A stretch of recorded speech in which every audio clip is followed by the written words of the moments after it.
Lanjut ke bagian kedua, masih dalam perubahan kebijakan akuntansi. Di sini kita akan membahas bagaimana sih jika terjadi perubahan kebijakan akuntansi di dalam sebuah entitas.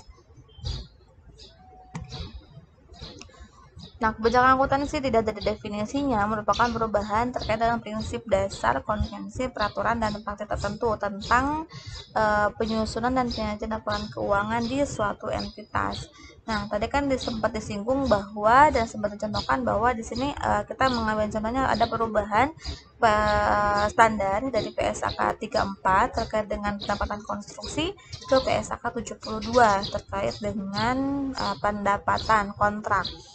Nah, di situ kita bisa menganalisis nih. Tadi kan dikatakan bahwa ketika kalau sepertinya si di PSAK 34 itu mengatakan jika pendapatannya 100 juta, lalu ada return 20 juta, maka si entitas tetap mengakui adanya revenue sesuai dengan kontrak itu 1 juta.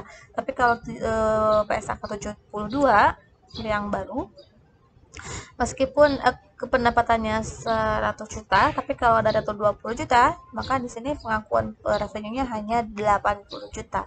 Itu kan di sini ada perbedaan nih. Nah, perbedaan tersebut meliputi pengungkapannya bagaimana, pengukurannya berapa, dan penyajiannya seperti apa. Nah, pengakuannya kan berarti di sini ketika ada pendapatan kontrak kan ada pengakuan sales atau pendapatan atau revenue senilai 1 juta, lalu di sini ada sales return karena kemungkinan akan terjadi retur ya berapa senilai 20 juta dan ada gross profitnya 70 juta. Berarti yang 3 komponen tadi itu mengaruhnya ke pengakuan. Lalu yang ke selanjutnya pengukuran berapa nih yang harus diakuinya. Tadi kan pendapatan kalau kita mengacu ke 34 revenue yang diakui harus 100 juta. Tapi kalau kita mengacu ke 72 itu revenue yang diakui hanya 80 juta. Jadi kan di sini masuk ke pengukuran. Dan yang ketiga penyajiannya bagaimana. Dan kalau sepertinya tiga komponen tadi sama-sama masih berhubungan dengan laporan laba rugi, maka sama saja revenue dilaporkan laba rugi, lalu ada return dilaporkan laba rugi juga, dan ada gross profitnya dilaporkan laba rugi. Kalau sekiranya tidak terlalu mengalami perubahan yang cukup signifikan, ya tidak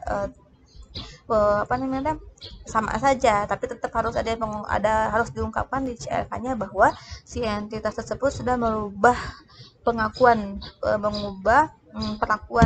mengubah kebijakan akuntansi terkait dengan pendapatan konstruksi dari 34 ke 72.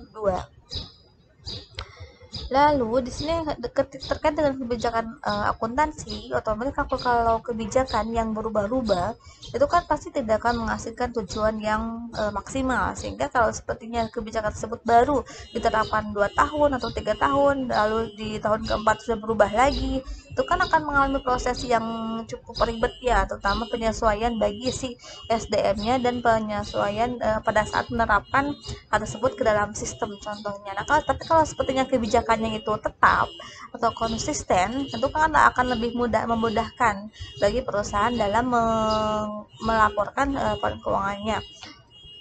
Nah, sehingga biasanya ketika ada kebijakan akuntansi yang diterapkan oleh suatu entitas, biasanya harus konsisten, tidak boleh berubah-ubah. Kalaupun ada perubahan terkait dengan kebijakan, itu harus didasarkan hal kuat seperti adanya perubahan, adanya PSAK yang baru, sehingga memaksa perusahaan tersebut harus mengubah dari PSAK yang mengubah kebijakannya dari PSAK yang lama ke PSAK yang baru seperti itu. Nah, bagaimana kalau sepertinya terjadi perubahan? Nah, kan kalau terjadi perubahan kita harus menganalisis nih kira-kira perubahan kebijakan tersebut berdampaknya ke apa saja. Walaupun tadi perubahannya itu terkait dengan kontrak konstruksi, berarti kan di sini ada nggak sih PSAK yang mengatur tentang pendapatan konstruksi yang baru? Itu kan berarti ada. Berarti kalau ada diungkapkan saja di CLK-nya bahwa si pendapatan konstruksi di sini di PTA contohnya awalnya menggunakan PSAK 34, lalu setelah mengikuti kebijakan dari DSAK dari IAI dikeluarkan oleh IAI, maka pengakuan pendapatan konsumsinya berubah menjadi dengan dilandaskan pada PSAK 72 yang baru. Nah, hal yang berubahnya apa saja perlu diungkapkan juga di CALK. Nah, kalau sepertinya di sini ada perubahan kebijakan. Nah, kebijakan tersebut bisa diterapkan awal periode, pertengahan periode, atau tergantung kebijakan perusahaannya mau kapan menerapkan standar tersebut. Kalau sepertinya si perubahan kebijakan tersebut dilaksanakan di awal, itu kan tidak terlalu berpengaruh apa-apa ya, karena di awal periode sama saja si pengakuannya. Sehingga tapi kalau berbeda dengan penerapannya di pertengahan periode, sehingga kita harus menyesuaikan nih. Contohnya tahun 2020, berarti kan kalau PSAK 72 tersebut efektif, harusnya efektifnya tanggal 1 Januari 2020, berarti kan kita harus menerapkan PSAK 72 per 1 Januari 2020. Sehingga kalau kita membuat laporan keuangan tahunan di Desember 2020, berarti kan udah langsung, udah tidak perlu melakukan penyesuaian atas penetapan standar yang baru, karena toh si PSAK 72 nya sudah diterapkan dari awal periode. Tapi kalau sepertinya si perusahaannya kalau meskipun di ketentuannya berlaku 1 Januari, tapi kita belum siap nih tanggal 1 Januari, kita siapnya di tanggal 1 Juli contohnya. Nah, itu kan di sini pertengahan periode ya, pertengahan periode tahunan. Sehingga kalau seperti itu, ada dua pilihan. Si perusahaan bisa menerapkan perubahan kebijakan itu bersifatnya retrospektif atau prospektif. Kalau seperti retrospektif, ketika meskipun perusahaan meskipun perusahaan baru menerapkan kebijakan kebijakan atas PSAK 72 per tanggal 1 Juli, si perusahaan tetap harus seolah-olah mengakui sudah menerapkan PSAK 72 tersebut per tanggal 1 Januari. Itu retrospektif. Tapi kalau sepertinya prospektif itu dari meskipun tanggal 1 Juli, si perusahaan seolah sudah menerapannya hanya per tanggal periode ditetapkannya saja, berarti per tanggal 1 Juli.